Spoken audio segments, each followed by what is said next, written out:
అందరికీ నమస్కారం. మామూలుగా ప్రకాష్ రెడ్డి పిచ్చి కూతలు కూస్తూ అంటాడు, పిచ్చి పిచ్చిగా మాట్లాడుతూ అంటాడు. ఎందుకులే అన్ని బేస్లెస్ ఆరోపణలు చేస్తుంటాడు, మాట్లాడడం ఎందుకని చెప్పి అనుకున్నాను. చాలామంది మిత్రులు సోదరులు ఆ రకంగా కాదు, అతను ఒక ఆరోపణ చేసినప్పుడు మనం దానికి వివరణ ఇవ్వాల్సిన అవసరం ఉంటుంది. కాబట్టి ఖచ్చితంగా నువ్వు మాట్లాడు అన్నందుకు వివరణ ఇద్దామని చెప్పి ఈరోజు మీ ముందుకు వచ్చాం. అందులో ముఖ్యంగా ప్రకాష్ రెడ్డి మాట్లాడుతూ కొన్ని వందల ఎకరాల భూములు, కొన్ని వందల కోట్ల కాంట్రాక్టులు చేసినా కానీ నేనేదో ఇది రెంట్ కట్టలేకపోతున్నా అని చెప్పి రాజు గారు గుర్తించారని చెప్పని ఏదో వ్యంగ్యంగా ఆయన గురించి మాట్లాడడం జరిగింది. కానీ ప్రజలందరూ ఆయన కూడా ఒక్కొక్క ప్రశ్న అడుగుదాం అనుకుంటున్నా. దాంట్లో ఏంటంటే, మీ ఊర్లోనే తోపుదుర్తి ఫ్యామిలీకి సంబంధించిన వాళ్ళు మిగతా వాళ్ళంతా ఉన్నారు. అందులో మనకందరికీ బయటకు బాగా తెలిసిన వ్యక్తి మనకు తోపుదుర్తి భాస్కర్ రెడ్డి గారు, కవిత గారు. మరి మీ తాత మీకెంత బాగా భూమి పంచిచ్చుంటారు, వాళ్ళకంతే భూమి పంచిచ్చుంటారు. వాళ్ళు ప్రజా జీవితాల్లో ఉన్నారు.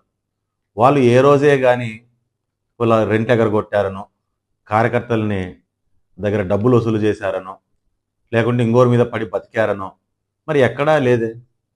వాళ్ళు కూడా వ్యవసాయం చేసుకుంటూ కుటుంబాన్ని బ్రహ్మాండంగా ముందుకు జీవనం సాగిస్తున్నారు. మరి వారికి రాని పేరు నీకెందుకు వచ్చింది? మీ తాత ఏమో నీకు తక్కువ ఇచ్చినాడా, వాళ్ళకి ఎక్కువ ఇచ్చినాడా? వాళ్ళకి ఏమి ఇచ్చినారో నీకు అదే ఇచ్చినారు. కానీ నువ్వు చేసుకున్నవి అవి వ్యసనాల, చెడలవాట్ల, మీ కుటుంబానికి ఉన్నవి ఏవైతే ఉన్నాయో అవన్నిటి ద్వారా నువ్వు చెడిపోయి ఉంటావు. కానీ ఈ దాన్ని తీసుకొని వచ్చి ఏదో ప్రజల కోసం ఖర్చులు పెట్టేశాను, చించేశాను, ఆస్తులు పోగొట్టుకున్నాను అని మాట్లాడే పద్ధతి చాలా రాంగ్. ఫస్ట్ రెంట్ కట్టు. ఈరోజు ఆలమూరులో వాల్మీకుల భూముల్ని తక్కువ రేట్లకు కొట్టేశావు, 40 కోట్ల ఆస్తి చేసావు. ఈరోజు దాని గురించి దాన్ని నమ్ముకొని రెంట్ కట్టవచ్చు. ఇక్కడ విజయవాడలో మీ అన్న మర్డర్లు చేసి భూములు సంపాదించాడు, దాని మీద కట్టవచ్చు. గత 5 ఏళ్లలో కమిషన్లోనూ అన్నిటిని వసూలు చేసి అందరినీ ఏ రిజిస్ట్రేషన్ జరగాలన్నా, ఏ కన్వర్జన్ జరగాలన్నా దాంట్లో డబ్బులు వసూలు చేసావు. మరి దాని నుంచి కూడా మనం రెంట్లు కట్టవచ్చు. మరి ఇవన్నీ వదిలేసి ఏదో కాకమ్మ కబుర్లు, బీదేడుపులు ఎందుకు ఏడుస్తున్నాడు ప్రకాష్ రెడ్డి? నాకు అర్థం కావట్లేదు. మరి దాంతోపాటు అనేకమైన ఇతర ఆరోపణలు, వాస్తవంగా చెప్పాలంటే ఆరోపణలు చేసుకుంటూ ఆయన కూడా మాట్లాడడం జరిగింది. అందులో ముఖ్యంగా గన్మెన్లు. మరి గన్మెన్లు మీకు ఏదో మేము కొడాలి నాని నీకు సాష్టాంగం చేసి తెచ్చుకున్నాము గన్మెన్లు అని చెప్తున్నారు. అసలు ఈయన మాట్లాడేటివి ఎట్లుంటాయంటే పొంతన ఉండదు.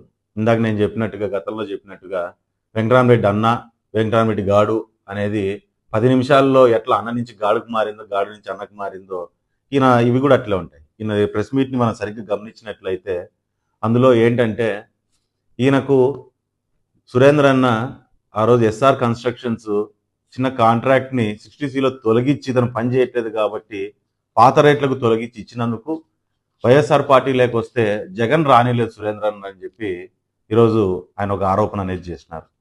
మరి ఒకటి అర్థం కావట్లేదు నాకు, నీ కేవలం కాంట్రాక్ట్ని కదిలిస్తేనే సురేంద్ర గారిని పార్టీలోకి రానికోకుండా జగన్ ఆపితే, మరి నువ్వు మా మీద పోటీ చేస్తున్నావు కదా, మరి పోటీ చేస్తానా నువ్వు మాకు గన్మ్యాన్లను ఇస్తే మరి ఎందుకు మీ పార్టీ రియాక్ట్ కాలేదు?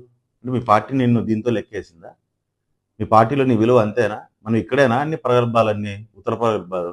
అంతేగాని మనకు నిజంగా అంత మ్యాటర్ లేదా మన పార్టీలో? మరి అవన్నీ ఒకసారి నువ్వు మాట్లాడే ముందు ఏం వెనకేం మాట్లాడుతున్నావు ఇది చేసుకోవాలి. గన్మ్యాన్లు ఎక్కడో గుంటూరులో ఉన్న అతను మాకు ఇప్పిస్తే నువ్వు ఇప్పించుకోలేకపోయినావు, చేసలేకపోయినావు, నీ ఆరోపణలు, నీ పార్టీలో సమస్యలు ఉంటే నువ్వు మాట్లాడుకో, కానీ నీ పార్టీలో అసంతృప్తులు ఉంటే నువ్వు మాట్లాడుకో. ఈరోజు గన్మ్యాన్లను తెచ్చుకునింది ఆ రోజు 2019 ఎలక్షన్ల తర్వాత గన్మ్యాన్లను తొలగిస్తామన్నప్పుడు తీసుకొని పోయి కోర్టుకు వేసినాం. కోర్టుకు వేస్తే కోర్టులో ఆర్డర్ ఏమిచ్చింది? ఒక 10 మంది కానిస్టేబుళ్ళు, ఒక జీపు, ఒక ఎస్ఐతో శ్రీరామ్ ఎక్కడికి పోతానన్నా ఇన్ఫర్మేషన్ ఇచ్చినప్పుడు ఖచ్చితంగా వెళ్ళి ప్రోగ్రామ్ చేయించుకొని తిరిగి ఇంటి దగ్గర సేఫ్గా వదలాలి అని చెప్పి హైకోర్టు ఆర్డర్ ఇచ్చింది. హైకోర్టు ఆర్డర్ ఇచ్చినప్పుడు వాస్తవంగా చెప్పాలంటే అపోజిషన్ పార్టీలో 10 మందిని ఒక జీపులో పోలీసుని పెట్టుకొని, ఒక ఎస్ఐని ఎస్కార్ట్‌గా పెట్టుకొని, నేను ఎళ్లి ప్రోగ్రాములు చేసొస్తే, ఈరోజు మీ జిల్లాలో ఉన్న ఆ రోజున్న మంత్రులు, ఎమ్మెల్యేల కంటే కూడా ఇంకా ఏదో కనపడుతుంది. ఎందుకంటే ముఖ్యంగా నువ్వు నియోజకవర్గంలో వీపీ అయిపోతావని ఆలోచన చేసి, ఇవన్నీ ప్రొవైడ్ చేయలేక గన్‌మెన్‌లని గవర్నమెంట్ అని గన్‌మెన్‌లని ఇచ్చేసి అక్కడికి ఇది చేసుకుంది. సో, నేను ఏం చేస్తున్నా మొన్న చెప్పాను నీకు. గన్‌మెన్‌లు కావాలంటే అఘాయిత్యాలు చేసుకోదబ్బా! కోర్టుకు పో, లేదంటే అప్లై చేసుకో, ఏదైనా గన్‌మెన్‌లు వస్తాయని. సో, ఇప్పుడు నేనే కోర్టుకెళ్ళి ఆ రోజు నేను గన్‌మెన్‌లని తెచ్చుకున్న పరిస్థితి. ఆ రోజు గన్‌మెన్‌లని తీసేపిచ్చేదానికి మీ ప్రభుత్వం ప్రయత్నం చేసింది. ఆ రోజు మా మీద కేసులు పెట్టింది. 26 కేసులు పెట్టింది నా మీద. మరి అదే రకంగా కరోనాలో, కరెక్ట్‌గా కరోనాలో అరెస్ట్ చేయాలనే ప్రయత్నం కూడా నా మీద ఎన్ని చేసినా, ఈరోజు మీరు రాజారెడ్డి రాజ్యాంగాన్ని, ఈరోజు నువ్వు మాట్లాడుతున్న కొత్తగా మాట్లాడుతూ అది చూసి చూసి సాలైంది రాజారెడ్డి రాజ్యాంగం. నువ్వు కొత్తగా తోలుతుంది రాజ్యాంగాన్ని తీసుకొస్తే చూసేదానికి జనాలు కూడా ఊరికే ఏం లేరు. రాజారెడ్డి రాజ్యాంగం అంటేనే 11కు తొక్కింది, పీకి అవతల పారేసింది మిమ్మల్ని రాజారెడ్డి రాజ్యాంగం అన్నందుకే. ఈరోజు నువ్వు తోపుది రాజ్యాంగం అని చెప్పి తిక్క మాటలన్నీ తిక్క కూతులన్నీ కూస్తాను. నువ్వు ఎన్ని ప్రయత్నాలు చేసినా, ఎన్ని ఇబ్బందులు పెట్టాలని చూసినా, నీ గవర్నమెంట్ ఎన్ని ప్రలోభాలుకి గురి చేయాలని ప్రయత్నం చేసినా ఎక్కడ ఏం తగ్గలేదు. ప్రజల కోసం నిలబడ్డాం. ప్రజల కోసం మేము పోరాటం చేశాము. ప్రజల సమస్యల మీద మేము పోరాటం చేశాం. ఒక విషయాన్ని నువ్వు బాగా గుర్తుపెట్టుకోవాలా. ఈరోజు మైన్స్ అంటావు, బిజినెస్లు అంటావు, అన్నీ జరిగిపోయినాయంటావు. గతంలో నీ గవర్నమెంట్లోనే నాకంటే మీదే బాగా జరుగుతుందని చెప్పని నీ అసంతృప్తిని నీ గవర్నమెంట్ నువ్వు వెలగెక్కే పరిస్థితి తెస్తాను. ఎస్, నువ్వు ఎన్నోసార్లు మా ఇంటి మీద రైడ్లు, నాకు ఉన్నవి రెండు క్రషర్లు. అవి కూడా నావి కూడా కాదు, మా అనుచరులు, మాకు బంధువులు వాళ్ళు ఉన్నాయి క్రషర్లు. వాళ్ళ మీదకు నువ్వు ఎన్నిసార్లు దాళ్ళకు పంపించలేదు, ఎన్నిసార్లు దాళ్ళకు పంపించావు, ఎన్నిసార్లు ఫైన్లు వేయించావు. ఎన్ని వేయించినా లీగల్గా. నువ్వు రాజారెడ్డి రాజ్యాంగాన్ని నమ్మితే మేము అంబేద్కర్ రాజ్యాంగాన్ని నమ్మాం. అంబేద్కర్ రాజ్యాంగాన్ని నమ్మాం కాబట్టి ఆ రాజ్యాంగాన్ని మేము కూడా నిలదొక్కోగలిగాము, లీగల్గా ఫైట్ చేయగలిగాము. అంతేగాని నువ్వు ఊరికే ఏదో తప్పు ఉంటే తీసుకొని ఫైన్లు వేసేసి ఇంకోటి చేయండి అంటే ఇది వేయించుకుని కూర్చోడానికో, లేదా నువ్వు మీ గవర్నమెంట్ పెట్టే భయాలకు భయపడడానికో మేము కూడా ఏమీ సిద్ధంగా లేము. ఆ రోజు మీరు చేయలేకపోయారు, ఎప్పటికీ మీరు చేయలేరు అనే విషయాన్ని ఒకసారి ప్రకాష్ రెడ్డి ఖచ్చితంగా గుర్తుపెట్టుకోవాల్సిన అవసరం ఉందని నేను తెలియజేస్తున్నా. మరి దాంతోపాటు లోకేష్ అన్న టీంని మార్చుకోవాలి అని చెప్పి పెద్ద మేధావిలాగా నువ్వు అడ్వైజ్ ఇచ్చే పరిస్థితి నువ్వు మాట్లాడుతున్నావు.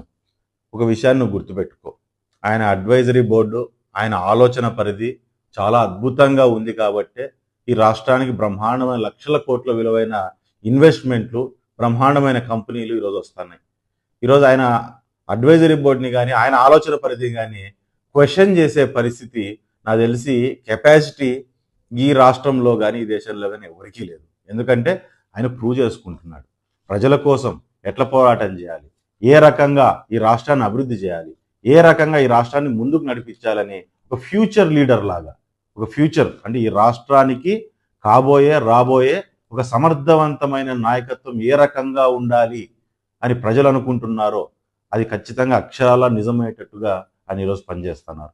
ఈరోజు నువ్వు చెప్తాను, మరి మీ అడ్వైజరీ బోర్డు ఇక్కడ అడ్వైజరీ బోర్డు ఒకటేలాగా ఉంటుంది అనుకుంటున్నావేమో నువ్వేమన్నా. ఈరోజు ఎవరో మా ఓఎస్డి రామచంద్ర రెడ్డి గారు వచ్చి ఎవరితోనో చెప్పినారంట, అది మా పార్టీలో నుంచి ఆ పార్టీలో, నాకు తెలియదు ఈ మధ్యలో ఎవరు పోయినారు. అంత అభాగ్యుడో ఈ టైంలో రాష్ట్రం ఇంత అభివృద్ధిలో అరుగురకలు ఎడతాడనే మిమ్మల్ని నమ్మి మీ దగ్గరికి వచ్చిన అభాగ్యుడు ఎవరో నాకైతే తెలియదు. కానీ మా ఓఎస్డి వచ్చి 160 సీట్స్ వస్తాయని చెప్పని చెప్తే జగన్ అట్లని ఆ రకంగానే వైనాట్ 170 అంటే జస్ట్ 11కి తీసుకొని వచ్చి కూర్చోపెట్టింది మీలాంటి అడ్వైజరీ బోర్డులే అక్కడ. ఈ రకంగా సునీతమ్మ 160 వస్తుందని చెప్పినారు, కాళ శ్రీనివాస్ గారు 110 వస్తుందని చెప్పినారు, పార్థసారథి గారు 90 వస్తుందని చెప్పినారు, లేకపోతే పయాల కేశవ్ గారు 150 వస్తాయని చెప్పినారని చెప్పి ఇట్లా మాటలు చెప్పి రాష్ట్రంలో ఉన్న అనేకమైన సమస్యల్ని పూర్తి స్థాయిలో నీరుగారిపోయే పరిస్థితి. ఈరోజు అమరావతిని ఏ రకంగా ఇబ్బంది పెట్టారో మనం చూసాము. ఈ రకమైన అడ్వైజరీ బోర్డును పెట్టుకొని పోలవరాన్ని పూర్తిగా తుంగలో దొక్కారు. మరి అదే రకంగా ఏవైతే ఇరిగేషన్ ప్రాజెక్ట్స్ ఉన్నాయో రాయలసీమ ప్రాంతానికి అవన్నింటినీ కూడా పూర్తి స్థాయిలో ఎత్తిపోయే పరిస్థితి తీసుకొచ్చారు. ఏ రంగాన్ని చూడు ఆ రంగాన్ని అట్టడుగు వర్గానికి పూర్తిగా అడుగుకి తొక్కేసుకున్న తీసుకుపోయిన పరిస్థితి, ఆ గొప్పతనం కూడా ఖచ్చితంగా మీకే దొరుకుతుంది. మీ చుట్టూ ఉండి పబ్జీలు ఆడిస్తూ ఆయనతో మాట్లాడించి ఆయనతో వ్యవహారం నడిపించిన మీలాంటి వాళ్ళకే దక్కుతుందనే విషయాన్ని ఖచ్చితంగా చేస్తున్నాం. మరి ఈరోజు చూస్తున్నాం అమరావతిలో ఇన్వెస్ట్మెంట్లు ఆపడానికి ఈరోజు ఏం చెప్తున్నాం, మావిగన్ అంటున్నాం. అమరావతిలో ఇన్వెస్ట్మెంట్లు రావడమో, ఎవరైనా కొత్త వచ్చి ఎవరైనా ఇక్కడ బిల్డింగ్స్ కట్టు ఇంకోటి అభివృద్ధి చేయాలనే ప్రయత్నం చేస్తున్న వాళ్ళందరినీ ఇబ్బంది పెట్టడానికి, ఆలోచనలో దోయడానికి ఈరోజు మావిగన్ అంటున్నారు. ఇట్లాంటి 100 మాటలు మాట్లాడండి, మీలాంటి పనికిమాలిన వేదలు 100 చేయండి, కానీ ఈ రాష్ట్రంలోని అభివృద్ధిని, అది చంద్రబాబు నాయుడు గారి చొరవను లేదంటే నారా లోకేష్ గారి ఆలోచనను మీరు ఖచ్చితంగా ఏ రకంగానూ ఆపలేరు అనే విషయాన్ని ఖచ్చితంగా మీరు గుర్తుపెట్టుకోవాల్సిన అవసరం ఉందని చెప్పి మీకు అందరికీ నేను తెలియజేస్తున్నాను. అదే రకంగా ఈరోజు ఈయన ఆలోచనలు కూడా చాలా విచిత్రంగా ఉంటాయి. బేసిక్గా ఈయన మాట్లాడే దాంట్లో మాటకు పొంతన ఉండదు. ఆలోచనలు కూడా చాలా విచిత్రంగా ఉంటాయి. బూర్జువా ఆలోచనలు. ఇంత బూర్జువా ఆలోచనలు మార్చుకోవాల్సిన అవసరం ఉంది. ఈ కాలం ఏంటంటే జెన్జీ కాలం. కొత్తగా ఇప్పుడు కొత్త జనరేషన్ వచ్చేసింది.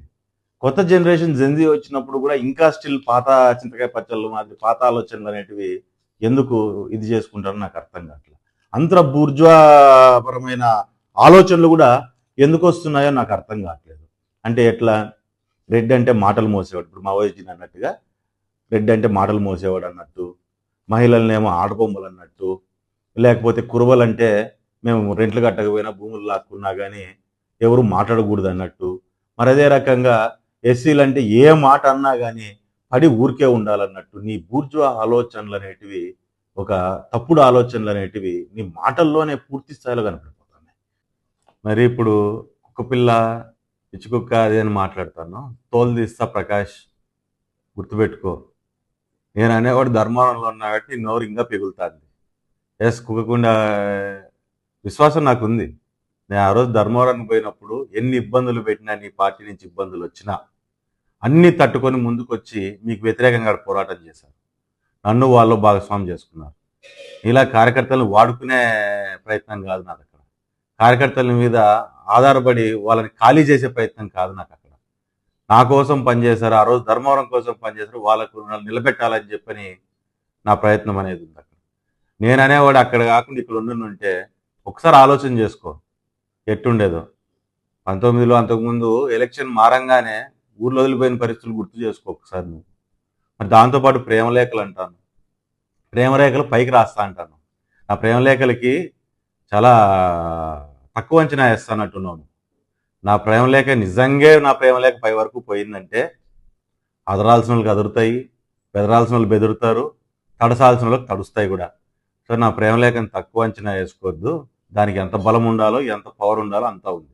అది గుర్తుపెట్టుకోను. ఫస్ట్ దళిత మాత, వీరమాత, అవసరానికి కుటుంబాన్ని వృద్ధి చేయడానికి కొడుకుల్ని కూతుర్ని మాత్రమే కాదు, నీలాంటి వాళ్ళ బీజం అనచడానికి కత్తుల్ని కూడా కనగలుగుతుంది. వస్తున్నాయి, నువ్వు కించపరిచి మాట్లాడినా తప్పెట్లు వస్తాయి, నీ గుండెలు అదిరే శబ్దంతో వస్తున్నాయి, దాంతోపాటు చెప్పులు కూడా వస్తున్నాయి. అన్నిటికంటే ముఖ్యంగా నువ్వు సమాధానం చెప్పాల్సిన వ్యక్తి మా సోదరుడు రాజు వస్తున్నాడు. రాజుకి సమాధానమే చెప్తావో, చెప్పు దెబ్బే తింటావో, చెప్పులు దండేసుకుని ఊరేగుతావో సిద్ధంగా ఉండు కొడక సమాధానం చెప్పడానికి.